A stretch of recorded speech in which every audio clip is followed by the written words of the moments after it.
Welcome back to the channel. Today's video we are talking about different historical styles and how to modernize them. You might be asking yourself, why on earth would we want to update these beautiful historical styles? And in my opinion, I am obviously a huge fan of all of the styles we're going to be mentioning in this video, but sometimes it can be challenging when we're trying to add in our just a modern lifestyle into the mix. So in today's video, I wanted to share with you my tips when it comes to adding a little bit more flexibility and personality into some of these very rigid and stiff historical styles.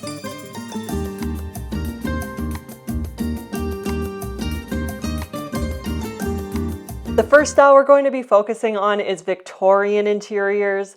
I absolutely love the ornate look and detail of a Victorian home. Victorian interiors feature lots of ornate wood detailing. There's often a lot of floral influence, whether that's in textiles or wallpaper. These interiors are also very formal and they often feature lots of heavy drapery. And the overall vibe is just very romantic and elegant, sometimes even a little elaborate. I do find that a Victorian home, while it can look nice, when you're living in this style of design, it can feel quite particular and fussy. So when we're looking to modernize a Victorian home, I find a great starting point is actually going to be by lightening up the color palette. I would recommend going with some softer neutral tones. Even livening up the space with a few pops of color can also be great, as sometimes Victorian homes can start to feel kind of heavy. And while I'm a huge fan of incorporating dark wood details, I do find this is another item you can tend to lighten up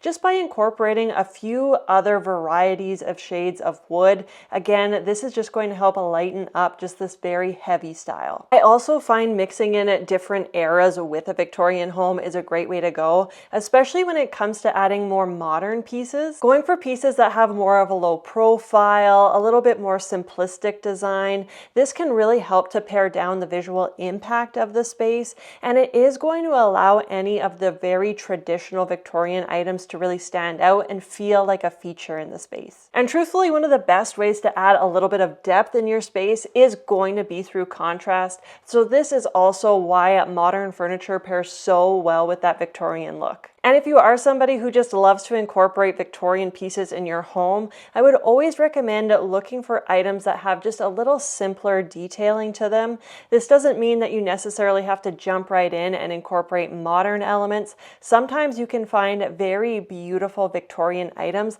that just are simplified and they're not as ornate as other pieces can be. And when in doubt, just simply switch up the scale of the pieces you're introducing into the room. For example, if you already have a very large and ornate piece in your space, maybe you want to think about something that's a little bit smaller and not going to occupy as much of the room as the other items. And the same thing goes for textiles. If you have a lot of heaviness in the draperies you're using, maybe you want to pare back a little bit when it comes to toss pillows or other textiles in the space. And because the style uses such luxe fabrics, potentially if you're already using velvet in one scenario in your space, you might want to lighten up the rest of the room by incorporating something like a cotton or a linen. That's going to give it a very natural and fresh feeling. Introducing bold patterns and wallpaper can be another great way to modernize a historical style. If you already have just a very classic Victorian home, sometimes adding that modern twist in your wallpaper or a fun color on your wall, this can really just bring it into this century and this decade. It really just allows you to focus on something other than the furniture. I find for most people who are into a Victorian style, it's usually because they love the furniture pieces themselves, but if you actually look beyond the furniture and look at the rest of your space and how you could treat these elements, this can be a great way to modernize this style. I do find Victorian interiors tend to put a lot of emphasis when it comes to floral patterns. So again, if you're looking to make a modern twist, I would think outside the box when it comes to florals. Maybe it's going for something that's a little bit more geometric or a little bit more abstract, just going beyond the norm norm of what the style typically dictates. And specifically with Victorian interiors, one of my favorite ways to have fun with this style is actually incorporating Victorian pieces that have a modern twist, typically within the texture or the materials used. Recently, IKEA came out with these really cool acrylic dining chairs. They have that classic Victorian silhouette, but because it's in an unexpected material, I think this would be so fun to modernize this style.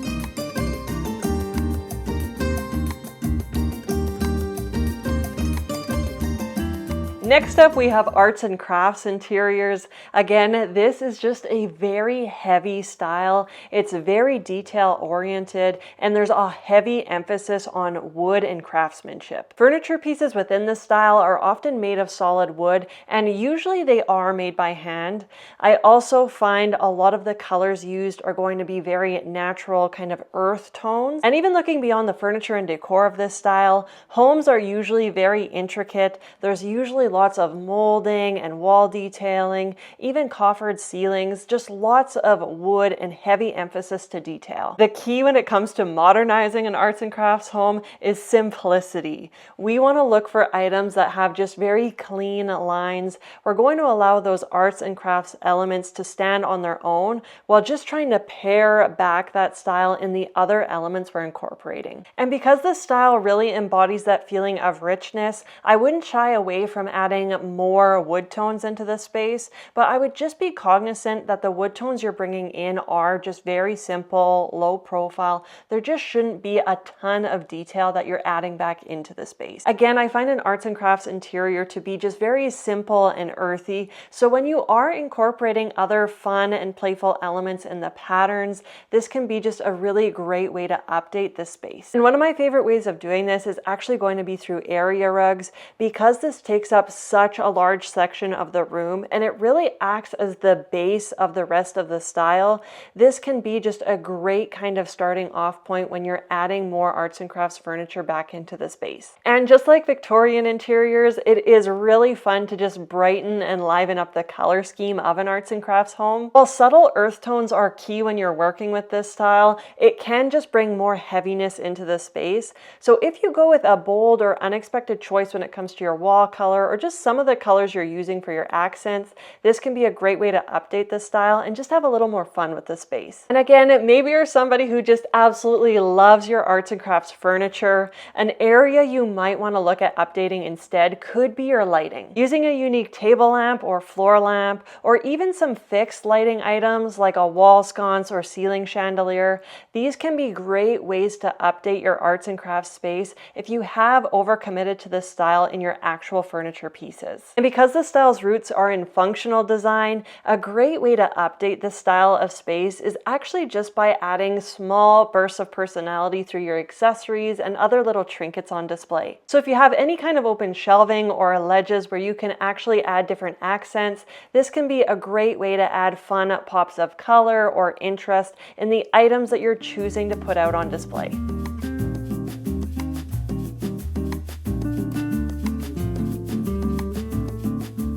And back by popular demand, we have Colonial. So many people love this style. It's very symmetrical and formal. Personally, I am a big fan of this style, but again, it can start to feel a little bit redundant and stuffy in your space if you do choose to overcommit. This style really incorporates really grand elements, things like wingback chairs, chests, even matching solid wood dining sets. This is just a very classic and structured style that can sometimes feel overly traditional if you aren't adding a modern refresh. So the first thing we want to focus on is softening the formality of these spaces.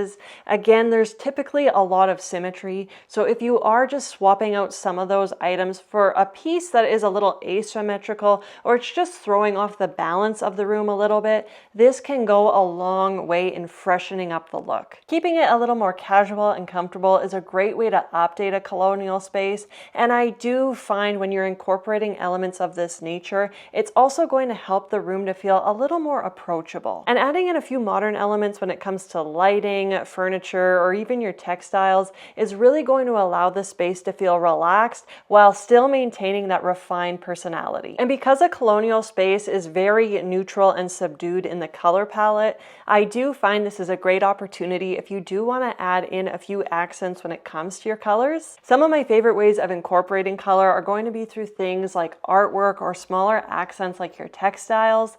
And because Colonial is such a traditional style, I do find that colors used typically are within the primary spectrum, things like reds, blues, yellows. So if you did want to go off the beaten path when it comes to color, I would think about tones that are just slightly more subdued. Things like pastels are a great way to go, and it's not going to feel, again, so on the nose when it comes to this style. And like any other historical style, colonial homes place a lot of emphasis when it comes to wood furniture. So again, if you are looking to update this element in your space, I would incorporate and layer a few different shades of wood. This is also going to give you a little more flexibility when you are out shopping or thrifting and you see a modern piece that you want to incorporate. If you haven't pigeonholed yourself into one shade of wood, this is really just going to allow you to incorporate many different pieces into your space. And when it comes to textiles, often these can have a very formal look to them. So this is a great item to swap out for a little bit more geometric or abstract pattern instead.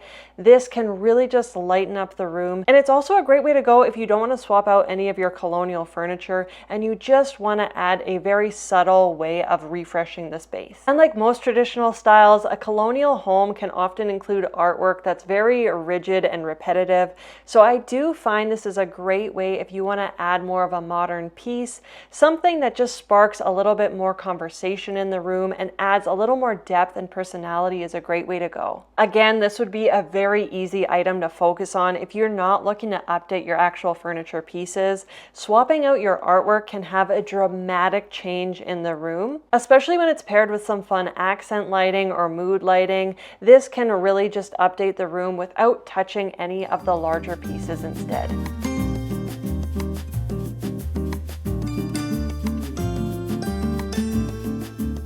Tudor interiors incorporate lots of dark, moody, almost medieval feeling elements. Things like leaded glass windows, exposed bricks, even dark stained wood beams are just very popular within this style. The overall feeling of a Tudor space is kind of that medieval charm meets rustic chic. While it is a nice style, there is just so much room here to add a modern twist. The first step to modernizing a Tudor space is actually going to be through lightening up some of the wood beams. Now, I will be honest, I am somebody who is a fan of keeping any exposed wood in your space.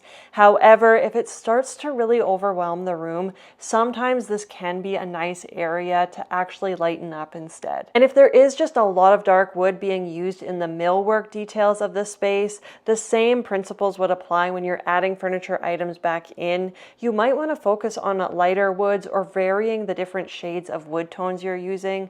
Again, this is going to help the space to not feel just so one-dimensional when it comes to the wood tones used. And because Tudor interiors really incorporate a lot of that rustic flair, sometimes incorporating just nice, simple, modern details can be a great way to lighten up these spaces. For instance, if you're already incorporating a lot of rustic elements when it comes to the wood furniture in the space, you might want to focus your attention on some of the upholstered items instead.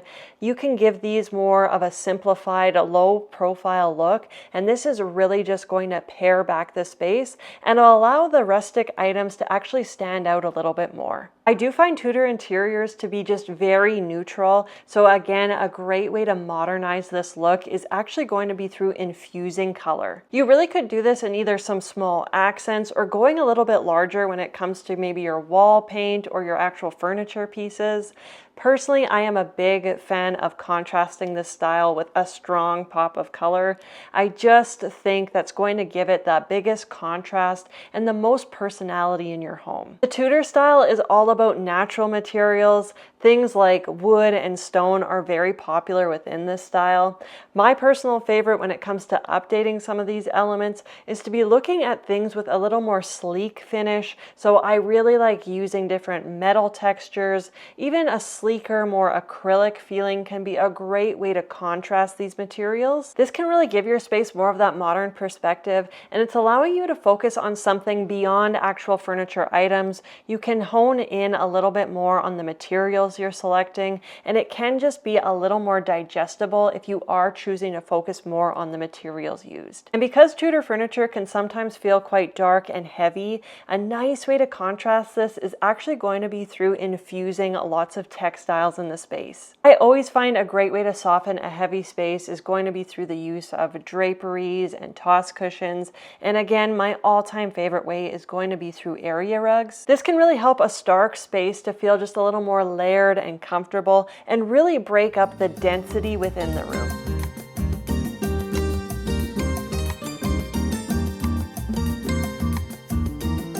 And our last style is French Provincial. This style actually falls within the country category, so I do find people who tend to overcommit to this in their space really can almost feel a little more themed instead of kind of that layered, nice personality-filled home. A French Provincial home feels very elegant yet rustic, and I do find it can come off just a little bit old-fashioned if left unchecked. Just like every other style mentioned in this video, because this one is so traditional, often there's not a whole lot of colors incorporated in the space. So a great way to update this style is going to be through infusing subtle pops of colors throughout the space. I actually think a great way to go would be experimenting with darker tones. Because this is such a light traditional space, I do sometimes think that it requires a little bit of depth through color. Going for some of these darker, moodier tones can help to update the space while still maintaining true to that rustic charm. And if your provincial home incorporates lots of distressed elements,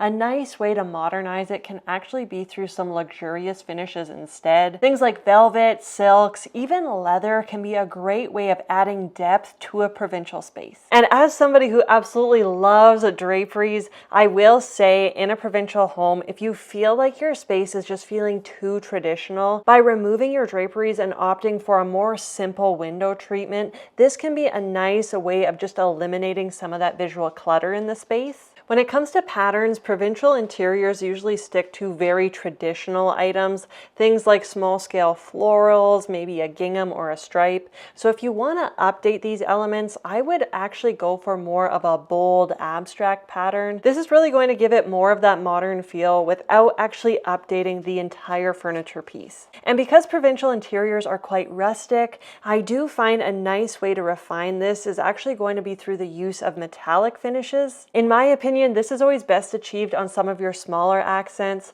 things like side tables, lamps, even some of your other lighting like sconces or chandeliers look so great in a metallic finish. This can really help you to add a touch of glamour without feeling super ornate. So that's all the styles for today's video. Let me know down in the comments if you want to see a part 2 and what some of your favorite historical styles are that I might have missed. Or if you simply just have a design dilemma that you want my advice and expertise on it, definitely let me know down in the comments as well. If you enjoyed this video and you liked hanging out here with me, don't forget to give it a thumbs up and subscribe to the channel. As always, thank you so much for watching, and I can't wait to see you in my next video.